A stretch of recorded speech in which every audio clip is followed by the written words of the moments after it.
A very good afternoon to all of you. My name is Avinash Kumar. I am an ex-student of the 2011-13 batch of this university. I'm presently working at Wipro, helping manage an initiative that's called the Wipro Applying Thought in Schools. And though we may officially be ex-students now, emotionally, I and most of my batch mates still feel very much a part of this university. And thus, it's also a pleasure to welcome you all on behalf of all seniors, my batch, as well as your immediate seniors, to your new life as students at the Azim Premji University. About 2 years back, which was 22nd of July 2011, if I remember correctly, we were almost exactly in the same position that you guys are in right now. In some senses, our situation, in fact, was more dire. And the reason for that was because we had no seniors. There was nobody that you could talk to. There was no records, there was no accounts, there was no experiences that you could go by. But what all of us did have in common, we realized later on, was this, what now seems to be a rather audacious hope that we are perhaps at the right place among like-minded people. And that who will help us change that hope into reality. The reason I mention this to you now is because I think I do have a sense of how some of you guys may be feeling at this moment. Allow me to take a few guesses. Some of you have given up fairly well-settled lives and are perhaps still wondering, even today, whether you have done taken the right decision to be here and invest 2 years of your life. And whether that you will learn something really substantial that will help you make a career switch later on. In fact, many of you, if I were to go by the emails and the Facebook messages and so on that I and others have been receiving, are really concerned whether you'll find a good job at the end of these programs. Some of you are, I know for a fact, going to live in a large southern city such as Bangalore for the first time in your life, and that too is an area of concern. Which you may not be expressing, but I know that there is, because it was for a large number of people in my batch as well. Similarly, there are some who have had most of their education in local languages and haven't really studied in institutions where English was the primary medium of instruction, and that might be a slight concern as well. There are others who have had their education entirely in education, and you may be looking around very subtly, trying to see if you will be able to fit into this crowd, and so on and so forth. And the reason I say this very confidently, again, is because these were similar experiences that my batchmates had, and I know, and therefore, that it wouldn't be very different for you all. Thus, while recognizing that there isn't a student life at Azim Premji University, that each batch must recreate it again and again, the student life, in the time that I have left, I will try and give you a brief snapshot of how it was like to be a student in the first batch at this university. And in doing so, I will hopefully also address some of the questions and concerns that you may have for now. Of course, you have a very lovely and friendly set of seniors that you'll have the opportunity to talk to in much more detail later on in the coming days and weeks. But I'll try and give you a brief snapshot in the next 5-7 minutes or so. And I'll briefly touch upon maybe 4 or 5 things that have stood out for me in these 2 years. First, you would have heard, I'm sure, people talk about the benefits of diversity. I had to. I have grown up in 12 different states across the country, and I thought I knew a thing or two about diversity even before I joined this institution. But guess what? It was after I joined APU that I and most of my batchmates began to truly appreciate both the strengths as well as the challenges of being in a diverse group. It's not going to be easy for you either. The batches, and I think these statistics broadly will hold true even for you, your batch. We were broadly split 50-50 between men and women. Close to 40% had prior work experience, 60% were freshers. The oldest person in our batch was in his 50s. The youngest was 21. Close to 50% came for tier 2 or 3 towns or rural areas, and about 1/4 were from non-English speaking backgrounds. The results in the first few weeks, as you could imagine, was quite interesting. The discussions had a tendency to go explosive quite fast.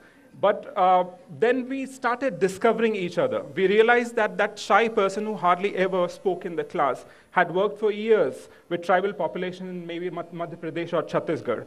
That we had actors and poets and painters and dancers and orators amongst us.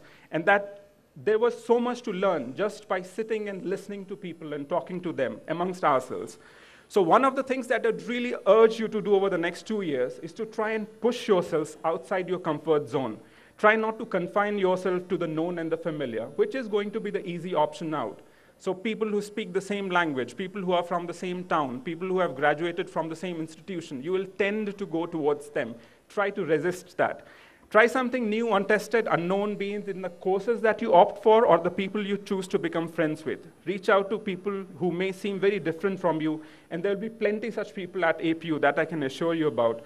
Talk, but also listen. Understand, give silence a chance, and I hope that you will have an even more enriching experiences than we had, because your size is 4 times than our batch size. I can tell you that, other than the excellent education that you're going to receive at this institution, the student's life, the experiences that you will have as a student outside the classroom is something that you'll cherish perhaps the most after the programs is over. And the more willing you are to open yourselves to new experiences and people, perhaps the more enriching your 2 years is going to be at this institution. Second, the courses are going to be academically rigorous. There is just no 2 ways about it. You must earn your grades, and cutting corners will not be an option. Irrespective of whether you have been toppers in your previous institutions, as one of my colleagues last year said, you will be stressed as a rubber band. And then, just as you think you're about to snap, they'll let you go, just so that you can work on the next assignment. Having said that, do not let academic requirements overstress you. Keep in mind that almost everyone around you wants you to really succeed and are willing to help. The university has support systems in place which you will be told about in the next few days. Make use of them. Talk to your friends, to your mentors. The first few months, let me predict, is going to be academically stressful for almost every single one of you. The last thing that you should do is to clamp up, to go into a shell. Reach out, talk to people. The more you share the challenges that you're facing academically and otherwise, the better the chances of them being addressed and being resolved.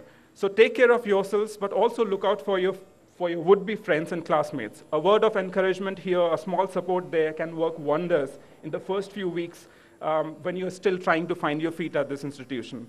Third, how much you're able to take out of the programs and your student life will also depend to a large extent on you. So this is not going to be a place where everything would be spoon-fed, so to say. There is a curriculum, of course, and there are course plans and so on that will be shared with you. But you'll also often not just be allowed, but expected to fine-tune what you wish to learn. This could vary from deciding the topics of your term papers, to choosing your electives, to even suggesting new electives to the university. They'll listen. As you settle down, it would help to define your interests and take responsibility, therefore, for your own learning. And this is equally true for co-curricular activities. There are already a number of platforms and avenues for people with similar interests to come together and share and so on. You're quite welcome to create new ones. But that onus will always stay with you. So it's up to you what you want to take away from the courses and your 2 years here. Those of you who are interested in research, it's already been mentioned, the university has a focus, and a strong focus on research, especially in the areas of education and development, and you will have plenty of opportunities, be it seminars, international and national, be it being a part of the research teams that the faculty or the Knowledge Resource Center team members are leading and so on. And finally, and perhaps most importantly, a lot of learning, in fact, some of us would perhaps argue that most of the learning that will really stay with you is going to happen outside of the classrooms. On your field trips, practicum visits, summer and winter internships, volunteering opportunities, discussion with professors and seniors and other experts that keep coming to the university, these will be in informal spaces, canteens, lobbies, hostels, and so on. And it's these that will be a very good source of learning. And you will be hard-pressed for time. There will always be pending assignments, but I would very strongly urge that you do not neglect these other aspects of learning during your stay here. Discussions and debates, in my experience, have been central to learning, and keeping it confined to the classroom wouldn't be a very good idea. And even as the university influences and shapes you, you too will shape the university and its culture.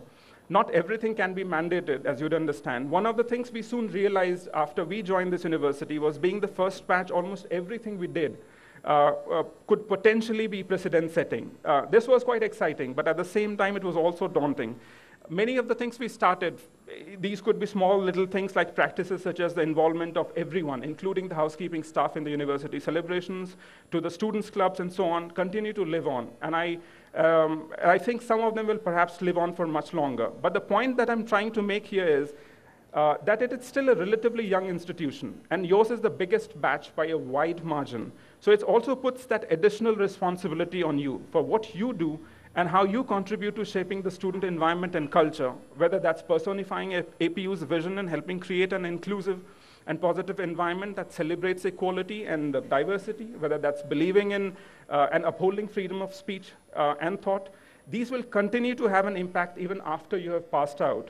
And that is something that I'm sure you will be sensitive towards. Now, before I end, let me briefly address the issue of placements that I believe have been a cause of concerns to many of you, just going by again the messages and so on that I've been receiving. But I'll do so just in 5-6 words, which are these. Please do not worry about it. And the reason I say so is the following. Ours was the first batch. Of 85 people, 77 had opted for placements. The rest had their own personal plans. And 94 offers were made. 95% people have been placed in jobs which are more or less in their areas of interest. And though the effort was student-driven, we had the wonderful support from the university. And by the time you guys complete your programs, not only will APU be even better connected, but you'll also have around 200 of your own seniors working in perhaps 100 different organizations across the country. And we will be more than happy to help you, to do our bit to help you find the jobs of your liking. But most importantly, perhaps, your ideas of what a good job is might see a drastic change in these 2 years. So keep your options open as of now, but do not worry too much about it. And that brings me to the end of my talk. Now, this may sound a little exaggerated, perhaps, but the next 2 years are going to be life-changing for most of you here, as it has been for the people in my batch. Not in a grand, dramatic way. You may not even realize it as it's happening to you as you go through the daily grinds of classrooms and readings and assignments and so on. But there will be those aha moments. Perhaps it'll come when you're talking to a farmer, maybe in Andhra Pradesh. Perhaps it'll come when you are trying to help people who have been evicted from their homes in Bangalore and are left to live on the streets. Or in the middle of a heated discussion with friends or instructors within the classrooms at APU. Or maybe it'll come in a quiet moment as you sit at dusk in the interiors of Kerala, contemplating the discussions on nuclear plant. Or perhaps listening to someone who has dedicated their entire life to teaching maybe 15, 20 children in some remote hamlet somewhere. But these will accumulate, moment by moment, drop by drop, till they have carved out inside you a new way of feeling, of thinking, of being. And you will perhaps also see how broad-scale societal changes and being change agents, too, are not about trumpets and fanfare, but slow, assiduous efforts, drop by drop, moment by moment, individual by individual. Most of you have left your homes, friends, families to come and study here. Know that you are among people who genuinely appreciate that, who care, who wish the best for you, and who will do all that they can to help you succeed.